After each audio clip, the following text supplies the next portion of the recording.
नमस्कार, जय हिंद, प्रणाम। अनिकेत एक्सप्रेस के यूट्यूब चैनल पे आप सभी का स्वागत है। दोस्तों, आज मैं लेकर आया हूँ एक बेहतरीन टॉपिक जो 12th पास करने के बाद अगर आप चाहते हैं कि हमारी जॉब, हमारी नौकरी, हमारी सरकारी नौकरी पक्की हो जाए तो आपको क्या करना चाहिए। साधारण सा भाषा में आप समझिए, मैं बात कर रहा हूँ स्टेनोग्राफर की, जिसमें मैथ्स नहीं आती, यानी उन बच्चों के लिए ये भी है कि जिनको मैथ्स से डर लगता है वो स्टेनो का एग्जाम देकर के क्वालिफाई कर सकते हैं। लेकिन यहाँ पे सवाल ये उठते हैं कि स्टेनोग्राफर बनने के लिए हमें क्या करना चाहिए और क्या नहीं करना चाहिए, दोनों, क्योंकि किसी चीज का एडवांटेज होता है तो उसका डिसएडवांटेज भी होता है। तो दोस्तों, मैं आज आपको बताऊंगा कि स्टेनो सीखने के लिए या स्टेनो का प्रिपरेशन अच्छे तरीके से करने के लिए हमें क्या करना चाहिए। प्लस हम आज ये भी देखने वाले हैं कि स्टेनो का यूज कहाँ कहाँ पे होता है, कौन कौन से सेक्टर पे इसका यूज होता है, आखिर गवर्नमेंट, हमारी सरकार जो है कहाँ पे इसकी वैकेंसी ज्यादा निकालती है। तो आइए थोड़ा सा देख लेते हैं। देखिए, बात कर रहे हैं किसका, स्टेनो का। तो स्टेनो, सबसे पहली बात तो ये है हमारा कि झारखंड, बोले तो पूरा स्टेट, ठीक है, ओवरऑल इंडिया, यानी सेंट्रल लेवल पे और स्टेट लेवल पे, दोनों लेवल पे स्टेनोग्राफर का एग्जाम आता है। लेकिन सबसे ज्यादा एग्जाम ऑर्गेनाइज कराने वाला जो संस्थान है वो क्या है, एसएससी। ठीक है, क्या है, एसएससी स्टेनोग्राफर। सबसे ज्यादा वैकेंसी इसी में आती है। ठीक है, यहाँ पे आपको मैथ्स नहीं पूछे जाते हैं। अक्सर एग्जाम जो होता है हमारा स्टेनोग्राफर का, उसमें मैथ्स नहीं पूछता है। जो क्या क्या होगा, तो जीएस हो जाएगा, रीजनिंग हो जाएगा, इंग्लिश हो जाएगा। अगर आप जिस स्टेट से बिलोंग कर रहे हैं उस स्टेट का जीएस पूछ लेगा, बस। इससे ज्यादा इसमें कुछ नहीं आता है। अगर आप 12th पास हैं तो आप इस जॉब को अप्लाई जरूर कीजिए। ठीक है, कम समय में अधिक तैयारी करके आप अपनी नौकरी को पक्की कर सकते हैं। देखिए, एसएससी जो ऑर्गेनाइजेशन है ये सबसे ज्यादा मात्रा में इस वैकेंसी को निकालती है। ठीक है, प्लस अगर हम बात करेंगे तो बीएसएफ, ठीक है, सेंट्रल लेवल पे सीआरपीएफ, इसका जो यूज है ना, प्राइवेट के साथ साथ गवर्नमेंट में भी है, यानी प्राइवेट सेक्टर में भी उतना ही यूज है जितना गवर्नमेंट में। ठीक है, यहाँ पर लिख देगा प्राइवेट सेक्टर। ठीक है, प्राइवेट सेक्टर, इसमें भी इसका यूज, तो यहाँ भी वैकेंसी आती है प्राइवेट सेक्टर में। बस आपको थोड़ा सा अवेयर होना चाहिए कि कहाँ कहाँ वैकेंसी निकल रहा है या फिर इसका नोटिफिकेशन आ रहा है, बस हमें ये देखते रहना होगा। ठीक है, थोड़ा मैं अच्छे से क्लियर कर दूं कि एसएससी, ठीक है, कहाँ कहाँ ये आएगा। और उसके बाद रेलवे, रेलवे में भी स्टेनो की वैकेंसी आती है। उसके बाद हो गया हमारा क्या, यहाँ पे हम एक चीज बता रहे हैं आपको, हाई कोर्ट। हाई कोर्ट, क्या हाई कोर्ट में क्या क्या आ जाएगा, जैसे Delhi high court, Allahabad high court, Rajasthan high court, Jharkhand high court, Uttarakhand high court, Uttar Pradesh high court, जितना हाई कोर्ट स्टेट लेवल का है सारे हाई कोर्ट पे, प्लस सुप्रीम कोर्ट में भी इसका वैकेंसी आता ही आता है। ठीक है, उसके बाद एसएससी की बात मैंने किया अभी तुरंत, तो एसएससी में भी भरपूर मात्रा में इसका वैकेंसी सीट निकलती है। बोले एक साल में अगर बोले तो 1800 से 2000 सीट कंफर्म है, इसमें आना ही आना है। उसके बाद जितना स्टेट लेवल का जो भी हमारा डिस्ट्रिक्ट कोर्ट हो या स्टेट कोर्ट हो, सभी में इसका वैकेंसी आता है। इसके बाद मैंने अभी बताया प्राइवेट सेक्टर में भी, बड़े बड़े कंपनियों में भी इसका जॉब आता है।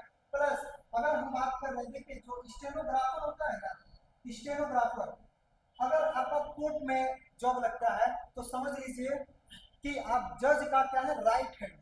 क्या है, जज का राइट हैंड है।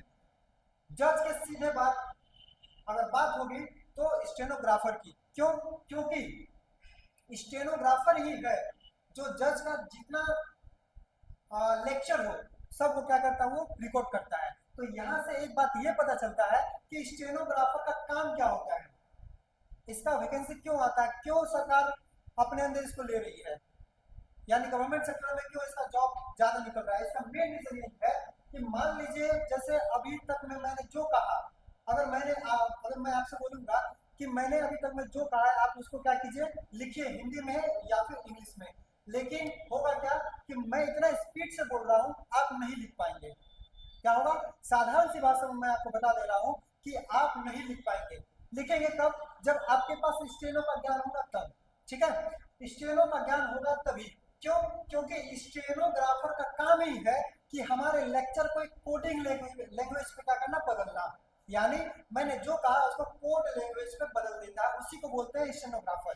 ठीक है, स्टेनोग्राफर का यूज क्या है कि मान लीजिए कोई डीसी है, ठीक है, सपोज दैट मान लेते हैं डीसी किसी कहीं ग्रामीण सेवा के लिए वो कोई गांव में गए हैं और वहां पर उन्होंने कुछ बोला या कुछ लेक्चर दिया, ठीक है, अब उसका एक लेटर पैड तैयार करना है जो डीसी ने कहा है।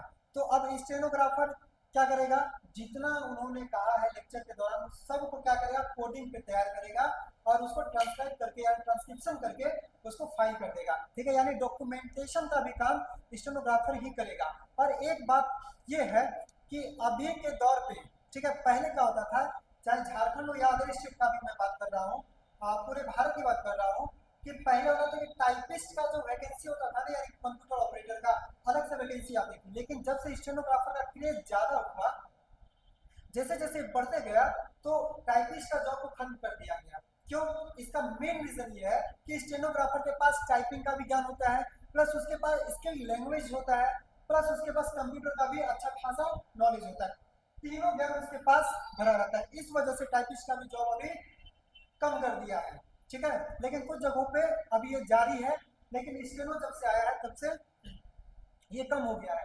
ठीक है, अब मैं एक बात आपको ये बताना चाहूंगा कि एक चीज मैंने बताया कि 12th पास जो आउट है, ठीक है, 12th पास आउट वाले जो स्टूडेंट हैं, ठीक है, मिनिमम क्वालिफिकेशन यहीं से स्टार्ट होता है।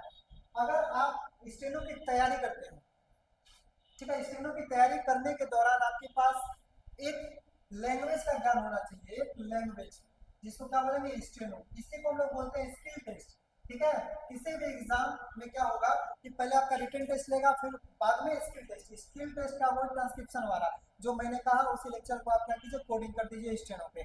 ठीक है, वो हिंदी में होगा हमारा और इंग्लिश भी होगा, हिंदी और इंग्लिश दोनों माध्यम में ये हमारा होता है। ठीक है, सब जगह अलग अलग यूज है। लेकिन हम बात करेंगे झारखंड का, तो झारखंड सचिवालय में, झारखंड सचिवालय में सिर्फ हिंदी माध्यम का ही निकालता है।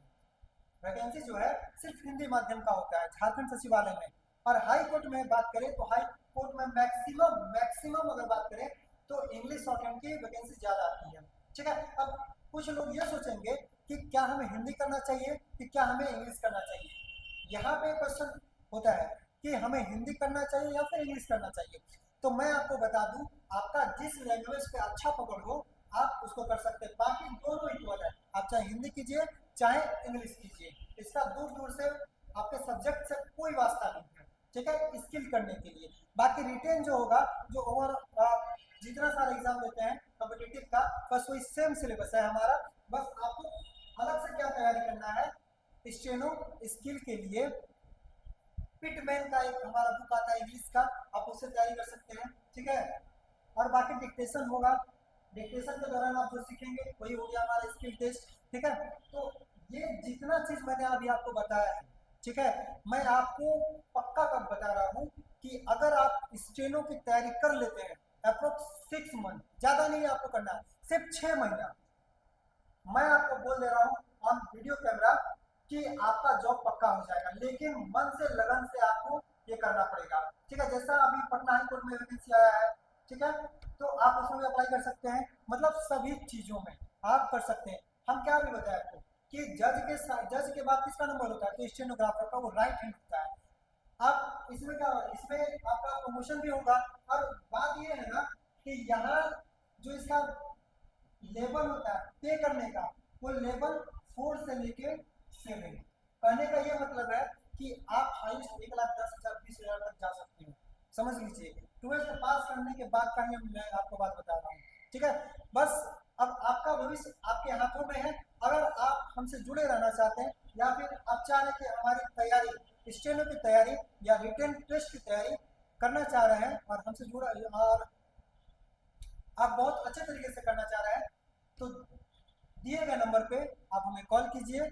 और अगर आपको वीडियो अच्छा लग रहा है तो लाइक कीजिए, शेयर कीजिए और सब्सक्राइब कीजिए।